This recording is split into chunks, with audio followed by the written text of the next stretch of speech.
after some wounds would not be bid. The Sélari strike had cut too deep. It touched the soul, the flesh still keeps. The village looked again and through. They looked at less than once they knew. Without my wings their gaze sat plain, as if my loss had eased their strain. I felt the absence, yes, but still it was not mine that made me ill.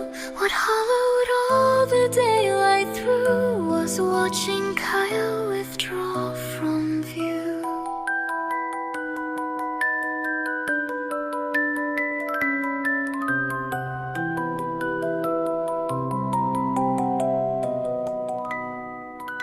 He answered if I spoke his name. He did not turn, he was not the same.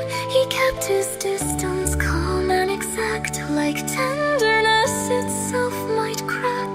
At meals he sought where walls stood near. At dusk he vanished without word. By morning he was back again, all silence, jaw and measured hand. Astérya watched and said no word. She knew enough to leave unstirred what bound itself too tight to breathe. Beneath the quiet he would not leave. And I knew too the shape of strain, the way one learns to cage a pain, the way a body still can move while something inward starts to lose. He was not cruel, he was not gone. He only held himself too long. And I had learned by blood and flame that silence also has a name. He thought that love once touched by harm must empty out its living warmth. He thought that if he stepped aside he could outpace what broke inside. But fear would warn us display can turn to walls beneath the skin. And I could feel in all he did the shape of what he thought he hid. That night he vanished toward the height, a darker mark against the night. He flew where stone and silence keep their long indifference over sleep. I took the path with mortal feet, cold dust and bone beneath me steep, until I found him near the ledge, held like a blade against the edge. Below us all the valley lay, roofs and fields gone dim with gray. The inn was only one small spark, the road was swallowed into dark. He heard me first, then half turned pale, with all his guarded answers mailed. It's cold. You should be down below. As if the wind had made me go.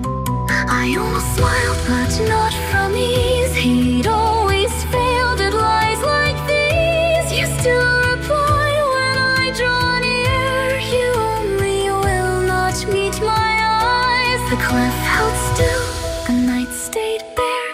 He kept his distance in the air, as if one step, one look too long might make the world remember wrong. He said, I cannot let that happen again. Then our harder like a scar. I saw you fall,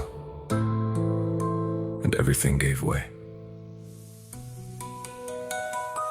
So there it was, the severed thread, the living fear beneath the dread. He thought my wound had made him wrong, had turned my nearness into harm. You have no right to make my wounds the proof that I should leave your side. You think you shield me from the end, you only tear me from yourself. He said nothing, the cliff wind rose. I stepped where only empty goes. You keep believing I should stay away from you. Then look at what I choose, despite your fear. And then I let the darkness take the place beneath my feet away. For one bright instant, sky and stone were nothing, and I fell alone. He found me faster than his fear, with wings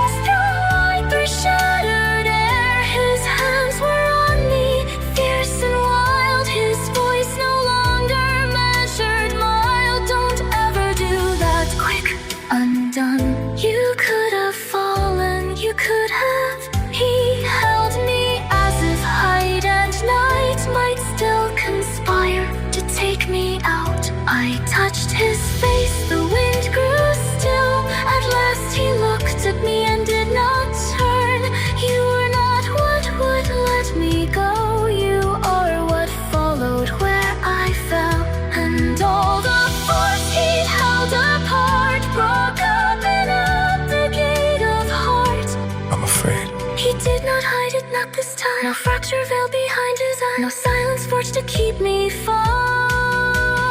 Lay between us small and bare, a trembling thing he did not name, but placed within my reach all the same. If you are afraid, then give it here. I'll know what shape to make of it.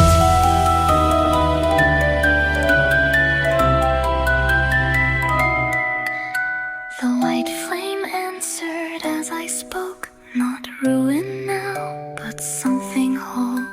It rose around us clear and bright, a living vow in lucid light.